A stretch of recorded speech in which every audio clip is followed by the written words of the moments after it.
இன்னைக்கு வந்து friendship day. ஆனா இந்த நாள் எப்படி உருவாச்சுன்னு உங்களுக்கு வந்து தெரியுமா?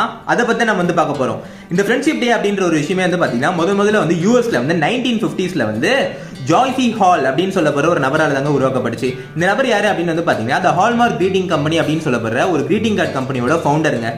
இவருக்கு தான் வந்து பாத்தீங்கன்னா முதல்ல வந்து டே ஆஃப் ஃப்ரெண்ட்ஷிப் நண்பர்களுக்குன்னு சொல்லி ஒரு தினத்தை உருவாக்கி அந்த நாள்ல வந்து பாத்தீங்கன்னா கிரீட்டிங் கார்ட்ஸ் மேக் பண்ணி தங்களோட ஃப்ரெண்ட்ஸுக்கு வந்து அன்பளிப்பா கொடுக்கணும் அப்படின்ற ஒரு ஐடியா வந்து தோணிருக்குங்க.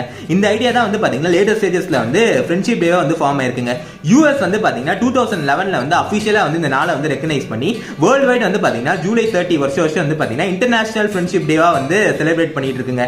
ஆனா வந்து இந்தியாவில் வந்து பாத்தீங்கன்னா எப்பவுமே வந்து நம்ம வந்து ஃப்ரெண்ட்ஷிப் டே வந்து ஆகஸ்டோட முதல் சண்டே அப்பதாங்க வந்து கொண்டாடுறோம். இது காரணம் என்ன அப்படின்னு வந்து பாத்தீங்கன்னா சண்டே அன்னைக்கு வந்து பெரும்பாலுமா வந்து எல்லா மக்களும் வந்து ஃப்ரீயா இருப்பாங்க, அவங்களுக்கு எந்த ஒர்க்கும் இருக்காது. அதனால வந்து பாத்தீங்கன்னா அவங்க எல்லாருமே வந்து தங்களோட ஃப்ரெண்ட்ஸோட ஹேங் ஓவர் பண்ணி அதுக்கப்புறமா வந்து இந்த ஃப்ரெண்ட்ஷிப் டே வந்து செலிப்ரேட் பண்ணி என்ஜாய் பண்ணுவாங்கன்ற நோக்கத்தினால தாங்க.